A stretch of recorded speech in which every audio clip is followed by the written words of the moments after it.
Hi, it's Barb. Welcome back to the Universe of Business and Life. Today, I'm joined by friend and colleague Julie Chazotte. Julie is a transformational coach for businesses and leaders and change makers and the co-founder of SimpleSHIFT. Julie's work blends spirituality, psychology, and the nervous system wisdom. And she shares how embodied leadership isn't about transcending humanity, it's about inhabiting it. In our conversation today, she shares her own journey from overwhelm and pressure into discovering the wisdom of the body. She shares how to hear the signals of the nervous system. We talk about limits, people pleasing, and what happens when we start to truly listen and trust. This is a rich conversation, but also Julie throws in some really helpful, practical ways in which we can support our own ability to listen and lean into what she's showing us. So without further ado, here's Julie.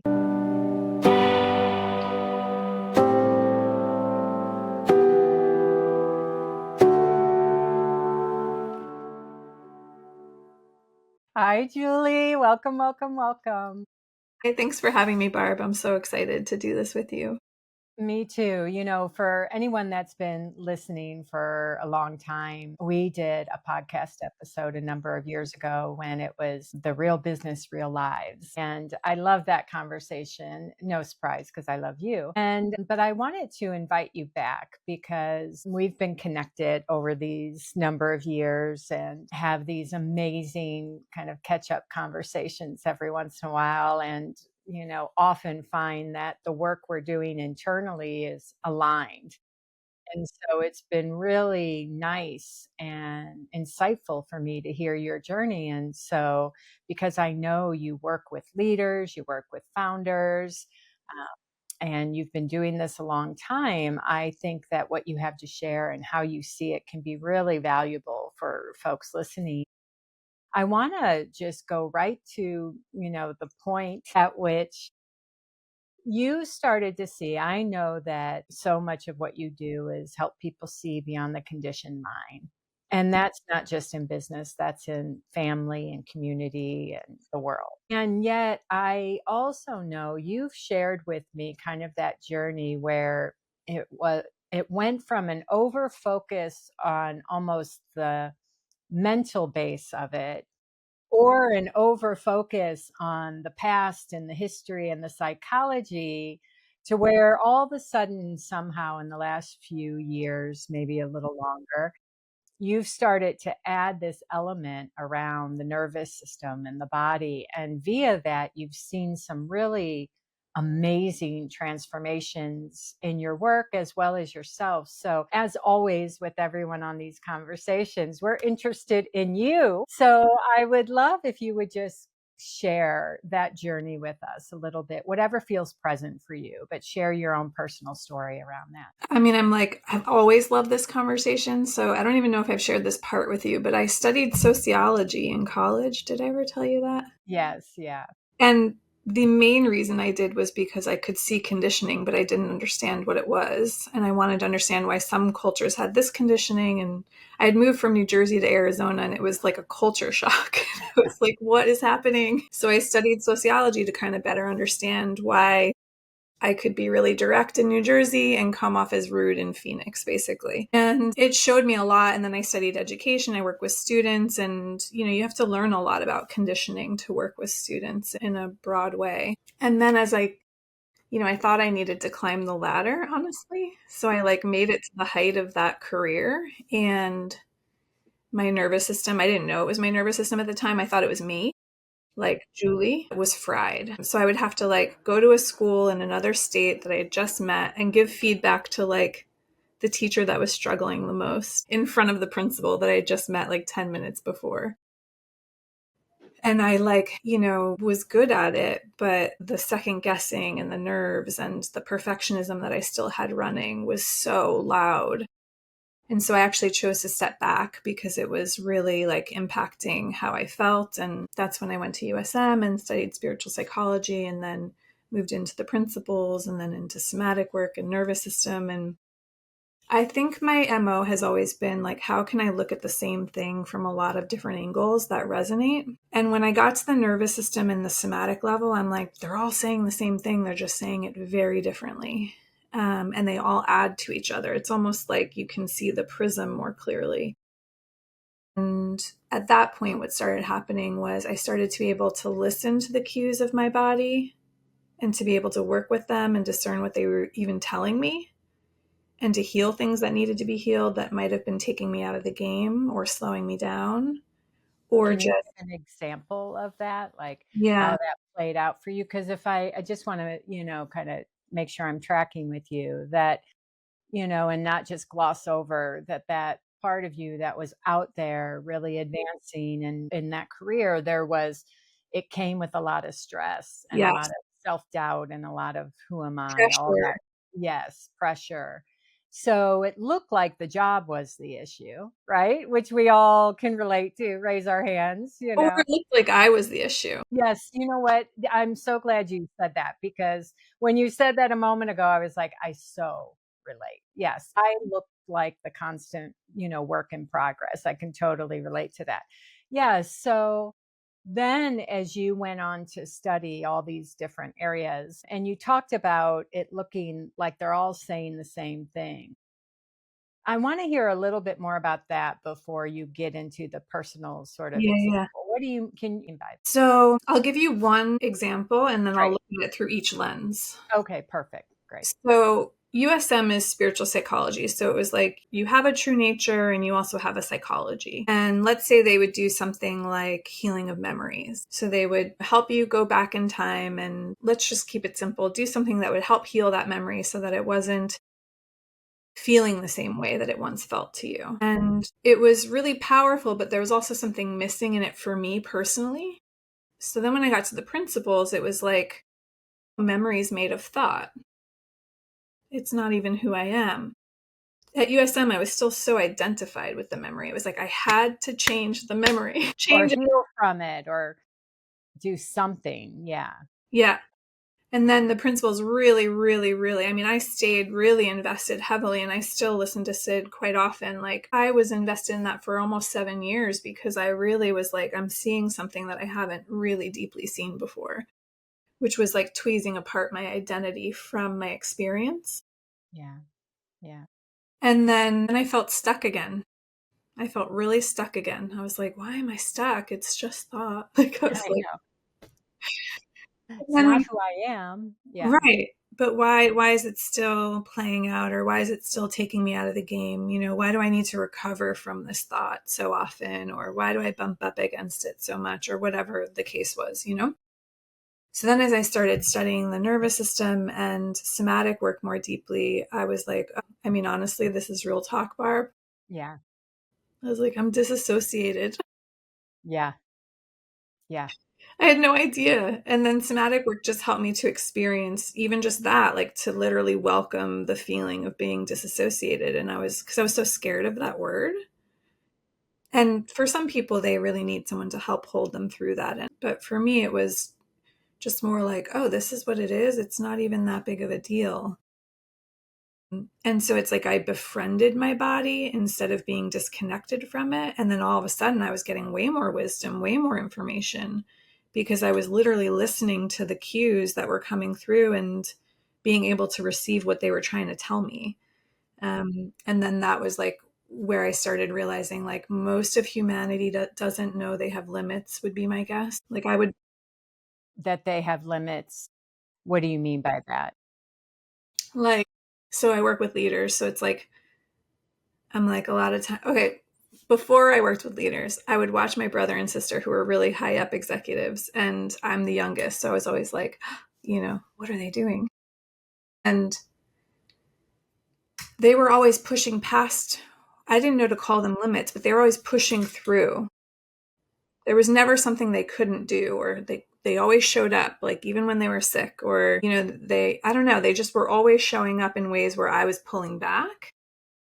And so that just always stood out to me. And then when I started working with leaders, I saw the same thing. Oh, they're burned out because they're not even aware of their inner limits. Like what's an actual yes for them and what's a no for them. And I saw a lot of conditioning being played out through that. Like, you have to go to work even if you're sick, or whatever the conditioning is, you know? So it just put me in touch with like really common sense, which is what the principles had given me originally too, was like, oh, we have common sense, but if we're not listening to our body, we don't even really get to get the full gist of it. Yeah. Yeah.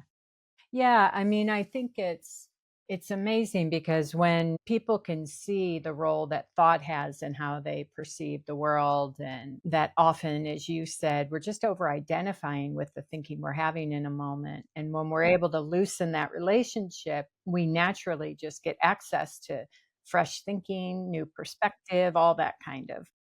But that relationship between what's happening internally in our inner landscape and how we're moving in the world, right? How we're actually behaving is something I think often gets missed because there's so much out there about behavior modification and getting in a good state of mind and grit, and you can override. And it's true. We can. And listen, there's times I'm grateful for my grit, and yet also it often leads to, like you said, a disassociation, or like we have access to this whole other source of wisdom and insight and knowledge, and we're just cut off from it because it just looks like it's a mental game only, or it's a psychological game only, or spiritual, getting in touch with our spiritual nature is only about feeling good, rather than seeing it as this whole system. And that's where I think I hear in what you're saying, where the body comes in and the nervous system comes in. Yeah. I mean, that was the point at which I felt stuck, I would say, was, well, what do I do with the uncomfortable feelings? What are they even there for? And then as I started to listen to them, I just got a lot more information that I had lost access to, And by. can you share an example of that? Something you're comfortable sharing, Yeah, of Julie? course. I mean, I'm fairly transparent. So this is my most recent one. Okay, good.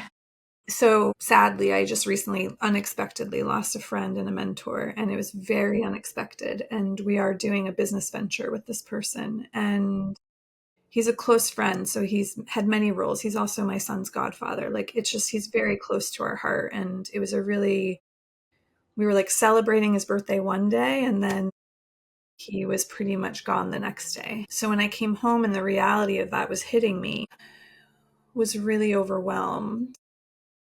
And what I noticed was I'm going to describe it as best I can. I was going into my mind almost like a knight putting on armor, like to just, here's what we do, kind of like, let's just armor up and go. But I was like, I don't know, something feels off. Like, I could just tell something felt off. So I literally just dropped into my body and felt overwhelmed. And when I felt it, I was like, oh, I can actually just be there for myself right now. There's nothing that I need to like go get in charge of. You know what I mean? And so it softened me, and it opened up space for me to hear wisdom that was going to come in over days and weeks, not minutes, if that makes any sense. Yeah. And so in the past, let's say if I thought, okay, I could see that this is thought, or I'm destabilized and it's my thinking, I don't know that I would have known how to truly drop out of it, if that makes any sense. I probably would have stayed numb to something and maybe gotten moments of reprieve, but I don't know that I would have been able to like let my body receive what it needed to receive, which was to soften and to grieve and to create space and to, like I said, the most important one was seeing, oh, this information is going to unfold over weeks and months and years. It's not going to unfold. I'm not going to have all the answers by tomorrow. Yeah. Yeah. Yeah, that's beautiful. And I'm sorry to hear about your loss as Thank well. you. Yeah. And, I think grief is one of those places where you almost can't help, you know, I know we do, but like it just comes in waves, and it's such an unpredictable one. And I love what you're saying about just allowing ourselves to be present to it.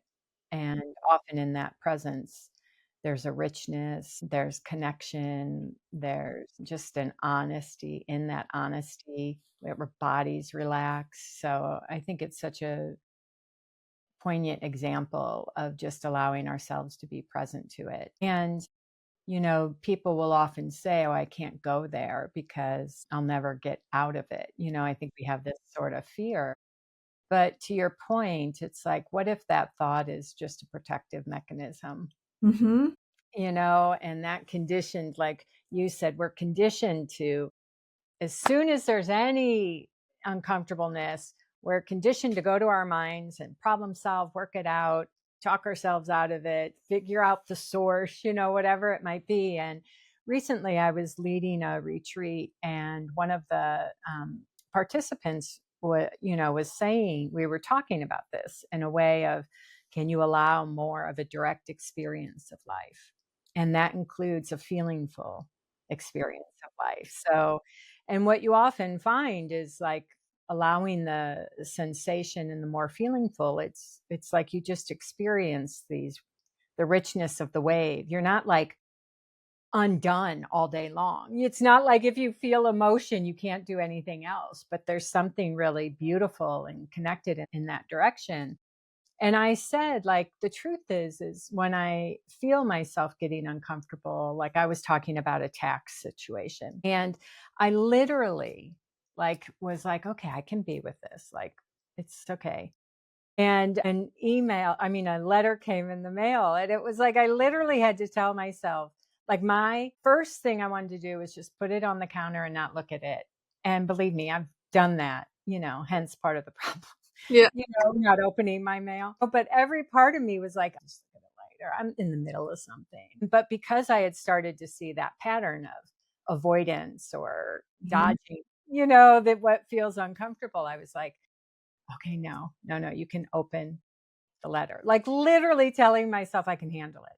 I can handle whatever this letter says, and just to sit with it. But it's such a good example of, like you said, like we can get really stuck in a pattern of avoidance or overthinking or thinking about life versus being engaged in it. And I didn't realize so much of that pattern, what was at the bottom of it was a avoidance and a fear of just having that feeling, that uncomfortableness. Yeah, and that was what was so striking to me in this example too with overwhelm was like it wasn't just grief, right? It was a lot of information to receive at once. All of a sudden this person who I was doing something with was gone.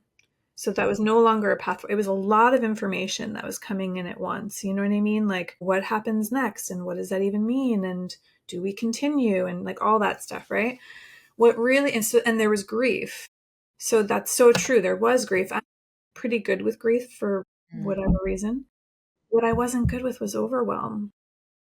And the overwhelm was what was so fascinating to me is when I just allowed myself to experience it directly, to your point, I saw what I was doing and I had a new choice. And I had never seen that choice before. And the other thing that I want to just like be very passionate about, because I did have, for anyone else who's had some level of trauma in their background. I would say I had a fairly significant amount in my younger years. And what this has given me is like to know that I'm resourced always in ways I had no idea I was resourced. So this overwhelm when I was younger felt like it was going to undo me, because I was a child and it was, what do you do with this level of overwhelm? But when it stays unconscious like that, you don't really get to revisit it and make new choices about it. You know what I mean? Unless you come present to it again. So that's where I felt like we get way more access to wisdom when we can get present to what's happening in the body. Yeah. Yeah, that's amazing. And so how does that transfer? Like I'm thinking of, people wondering right now, well, how do you have this conversation with a executive or a Yeah, founder? yeah, What does this have? How do, people can't in the middle of workday sit and get present. I'm just wondering yeah. what people might be thinking. So how would you respond to that? So I really thought about my work. I feel like I work with people who want to create change. People who have a vision of a healthy world. I think we can create a healthier world, honestly, like that. But we do have to go beyond our habits and patterns and conditioning. So I picked 3 leaders that I currently work with that are all in different industries. And what I really thought was so interesting about this is the patterns they're up against are quite universal. They're not that different. Even though they're in different industries, even though they're different kinds of leaders, even though they have different gifts and skill sets, I would say there's a lot of the same learning curve in each area, right? And so the first one that I'm thinking of really wants to create a product that can, be healthier for the earth and be good for the consumer. But what I noticed in working with this person was they were hitting overwhelm quite frequently and at really high levels. And so of course, during the day, when you're like making decisions and in meetings, and you're not going to like practice the skill of going into your body. But in our conversations, we can practice doing different things and kind of feeling into and even just receiving some basic education about it, so that all of a sudden we reorient to the fact that overwhelm's not actually a problem. It doesn't mean anything about us. It's not something wrong with us or our functioning, right? Like it's actually just a signal that has information in it. And so we just worked on just being present with it and starting to listen to what it was communicating. And it became super clear that this person has limits, but they were ignoring them and they weren't communicating them. And so as they became more vulnerable about feeling that and communicating that as needed, then the conversations they were having went to like a much higher quality and people were able to be more transparent back, which I find allows for people to make clearer agreements with each other. It's like if we're scared to share what our limits are or our vulnerabilities, you can't even really have a clear conversation. You know what I mean? Yeah. Yeah. So So how Oh, his go ahead. overwhelm has gone down significantly, honestly, just from practicing that and a few other things associated with that. But I would say that's kind of like the heart of what changed for this person. Yeah. So let's say that somebody is experiencing overwhelm or a lot of stress or pressure, and those reasons for it are valid, right? Like, they have a lot going on or circumstances at home are stressful. What what guidance would you give them on how they might be able to help themselves? I mean, as you know, the in is always slightly different depending on like the current makeup that the person is up against, But I definitely do a lot of like education around the nervous system so that people understand that they're getting signals that they could listen to. And then once people start to understand that, they're way more willing to listen and to get present and to pay attention to them. And What then are some of those signals? I'm trying to think of, well, the next person I'm thinking of, there was no space in her calendar. I mean, none, Yeah. none. Yeah. I'm trying to think of what the signal was, but really quickly we realized it was people pleasing, like that she was ignoring her yeses and nos. It was always a yes. And it was a quick yes. And when we started talking about that, the signal we used is when you say that yes, how do you feel in your body? And then she dropped in and she felt it and she explained it. And I said, does it feel pure and clear or does it feel insecure? And she was like, oh, it feels really insecure, super reactive, and very fast. And I was like, great, that's your signal that there's something there that's from past conditioning or from a pattern or from people pleasing. And so then we really worked on her being able to tell the difference between those two signals. Like this one's the insecure one, this one is the clear one.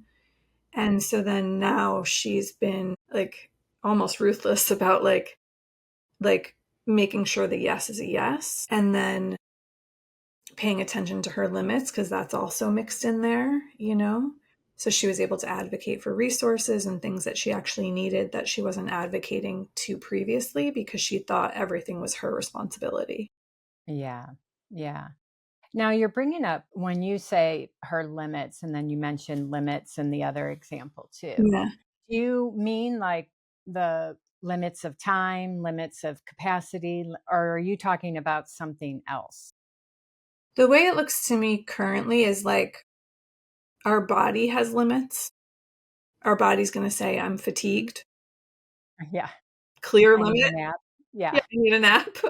Or our body's going to say, like, no, I don't want to take on that client. But if we have conditioning that's like, or even a survival thing going on that we need to bring in more revenue or whatever it is, we're going to totally ignore that signal and that limit, and we will not get the wisdom of it. So part of what happened for her is she started listening into that. She started to really tell the difference between clients that actually made sense in her portfolio and clients that did not make sense in her portfolio and would be better serviced elsewhere. Yeah. Yeah. It's for the highest good of everybody. Yeah. Like sometimes a no is in service to everyone, right? It really Yeah. is. For the most part, it is. It just Yeah. is. But her doing that means she can't do that for them. You know what I mean? Yeah. Yeah. Yeah. Yeah. I think, I was thinking of this one leader who they had developed this app, and it was, at a period of really high growth, which was really good news and exciting. And it meant resources hadn't quite caught up. And so everyone was doing a lot more than really is possible to do really well. But he had this hesitation to taking stuff off his plate to share it because he just felt like, oh man, I nobody has capacity and nobody, and it's just gonna. But what was interesting was when he started to really question in a healthy way all his ideas, like rather than just take them at face value, but to really question and see the difference between sort of that inner nudge of something needs to be done here versus just the mind spinning on overdrive, trying to figure it all out. He was able to kind of to your point, get some more clarity and think of a particular person that he was worried had way too much stuff. But again, being willing to trust the clarity coming through in a deeper way, not just his mind's revved up thinking, conditioned thinking. He was able to have a conversation with that person who was thrilled because it was an opportunity to step into a new arena and do some things. So it's a simple example, I think, of how we don't realize how much that revved up, sort of high and intense internal pressure, overwhelm, constricts our thinking. And then we're in these pattern thoughts, taking them at face value. Well, and also in that case, what I hear too is, and I see this a lot, I see it in myself, I see it in others, there's a lot of assumption made. Yeah. Yeah. A lot of assumption made until if my instinct and my clarity and my knowing point me in the direction of having a conversation, we're going to be able to have a transparent conversation where that person gets to actually say their experience. They get to say their yeses and nos. I don't decide that for them. Yeah. It doesn't make any sense. Of course, we're going to have that conversation. But what I love about it is if I know that I'm more in touch with my yeses and nos, I actually trust other people to be in touch with theirs too. Yeah. And then I stop making assumptions on other people's behalf and I just ask. Yeah. It's Yeah. so much simpler. So earlier you talked about, you were feeling stuck in a pattern that wasn't new, and you had all your previous, from the spiritual psychology to the, understanding of the mind and the principles behind experience, and all of that wasn't helping you experience something more helpful in that arena. Yeah. And I think, I know I can think about that as well. I can think of examples. And even just yesterday, I was on a conversation on the phone with somebody who was saying, I wonder if I'm barking up the wrong tree because they're looking at making some changes in their business and they're a solopreneur. So much of what a solopreneur does is really up to them, right?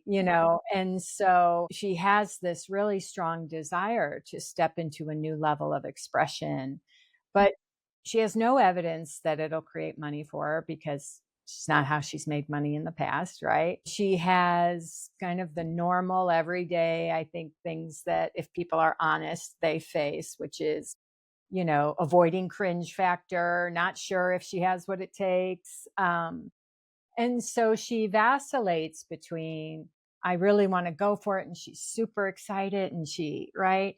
And it feels doable. It feels to then, um, is this the right path? Is this the right decision? And maybe I should just go get a job. And that looks like where the solution is. If I could get clear, I either have to find the right thing I'm going to do on my own, or I need to just go get a job. And yet, when we started talking, that is old to her. And, like that struggle, that Mhm. kind of question is like a familiar home, you know?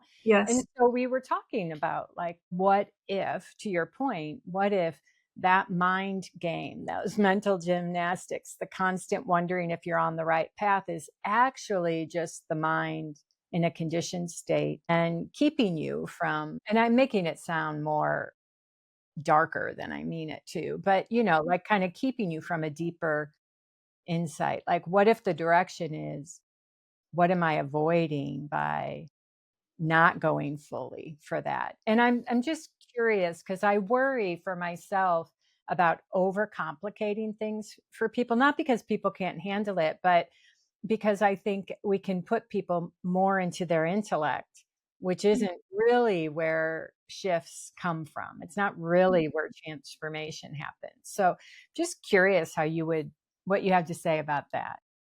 So when I see someone in a pattern like that, what I'm most interested in is, let me just say this in a way that doesn't make it complicated since you um, I see that there's a younger part of them that needed something that they didn't get that they could give themselves now. So it's like if they could feel into when did they start doing that?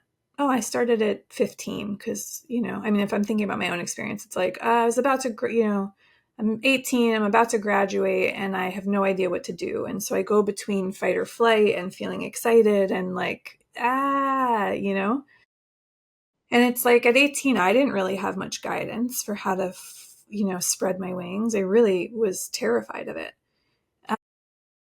But that doesn't mean that we don't have wisdom to give ourselves now that can help.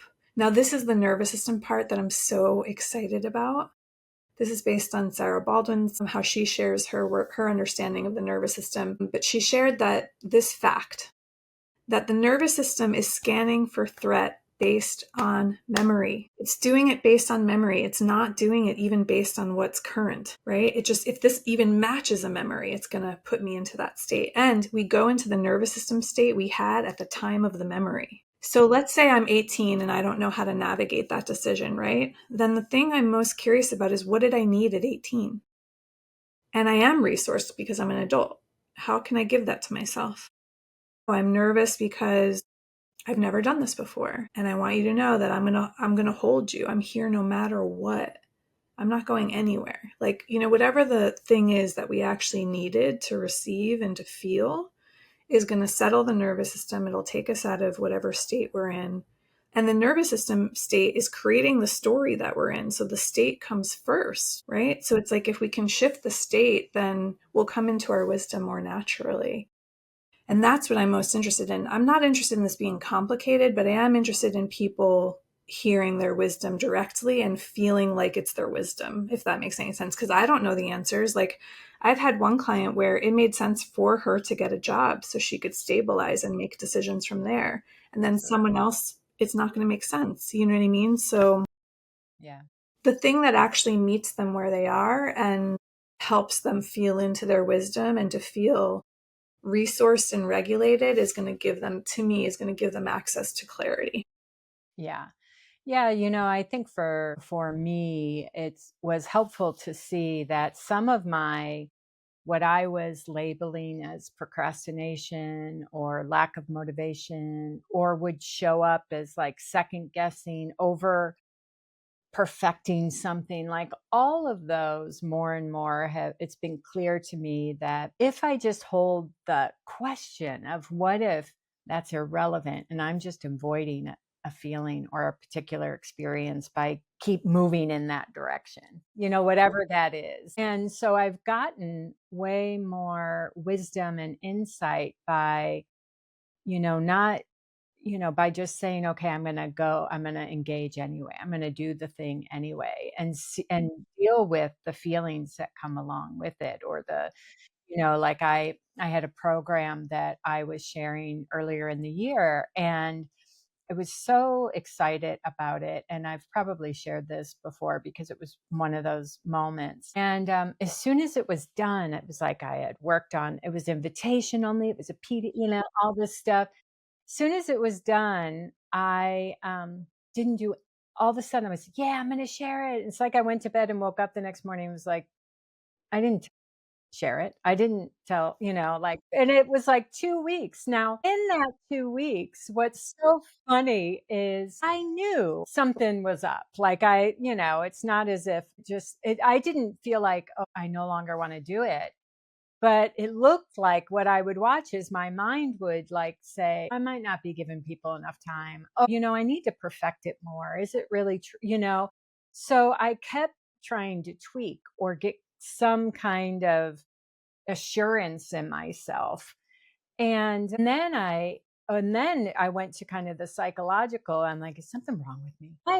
It's like, am I sabotaging? Like it was like this mystery, but I still wasn't hitting send still. And then I'm sure I lost a couple days just sort of in the, mud of, maybe this isn't meant to be either, like it's just kind of the thing we do. But then it was in talking to a good friend that she kind of, in that conversation, it was like, oh no, your opportunity for growth here, like everything you're sort of have the possibility to evolve, not everything, but what you have the possibility to evolve inside yourself, to be able to shift the direction of your work, to kind of show up for your clients in this way requires brand new. It's an evolution.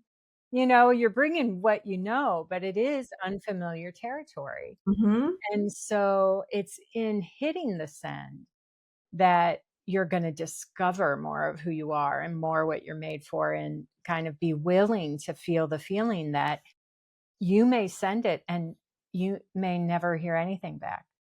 You may send it and it won't work. You may send it and no one will be as interested as you are, and so it was just kind of one. And then I was able to see like, oh yeah, by not just sitting with am I avoiding by not hitting send, Mm-hmm. just in that place, I sort of uncovered like, oh yeah, I've somehow revert it to my validation is on how people receive this, my future income, like everything was all of a sudden linked to it, but I wasn't consciously aware of all that Yes. until I just sat in that moment, was like, oh, okay. And then it was like, all of a sudden I could hit send because it was like, yeah, And those. what I love about that too, Barb, is the resonance, right? When your friend reflected that back to you, resonance is what showed you there was truth in it. Yeah, that's true.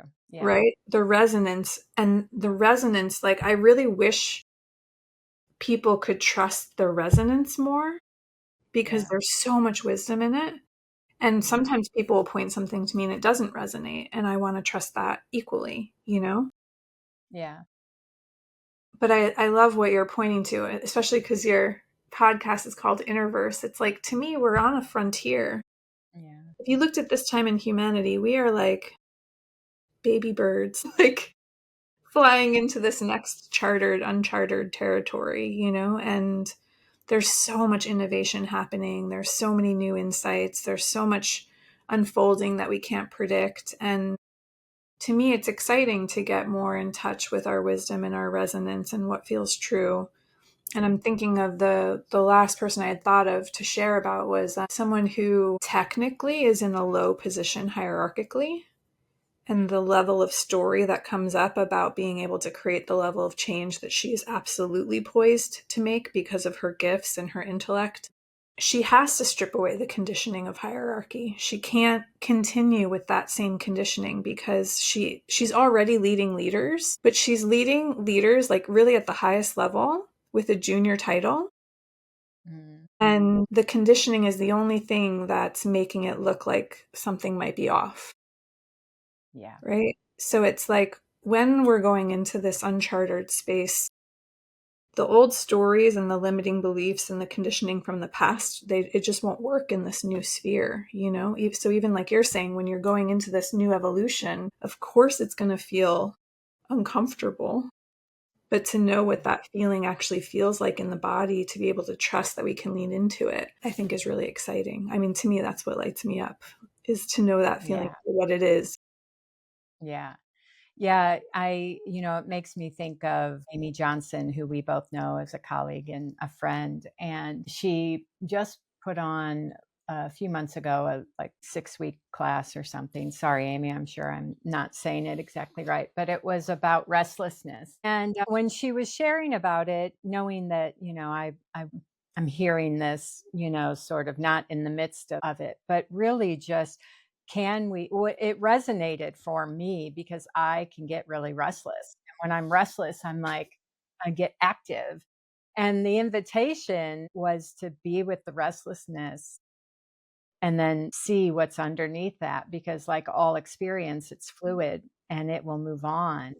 And if we can hang out in that and be with the uncomfortableness, not the story of it, Yes. but just the sensation of it, you can drop in. And in my mind, I don't know, I'm not an expert in the nervous system, so you can say, but to me, that's what resets the nervous system, is the more comfortable we get just being with ourselves in a felt way and allowing those sensations rather than trying to override them, fix them, understand them cognitively, that then we sort of realize like, oh yeah, we can handle the full range of the human experience. I can handle more of the experience. And then we're naturally willing to try new things, to say what's true for us. Those happen naturally when we aren't, to your point earlier, like in vigilance, when the nervous system is not in vigilance around something. Yes. I think that's a huge, huge part of it. And, that's when I just saw they're all pointing to the same thing, right? Spiritually, they could say experience is coming and going. But maybe I just was slower. I don't know. It was like I needed the skill of being in the body and not being, what does it mean to not be frightened of my experience? What does that actually feel like? What does that look like?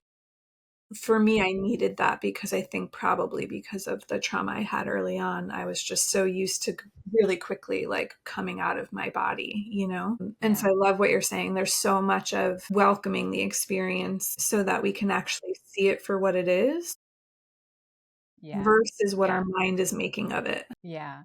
And I think people want to experience more of the aliveness or the connection or the feelingful nature of life. But part of that means, do we allow ourselves to drop into that? And it's not just the good ones, it's all of it. And I think the only thing that makes the ones we might label as more challenging is our thinking about them, versus or our conditioning about it or memory. Yeah. And I want to just say, well, like me too, in the sense of from a very early age, very, very young age, I learned to be observant.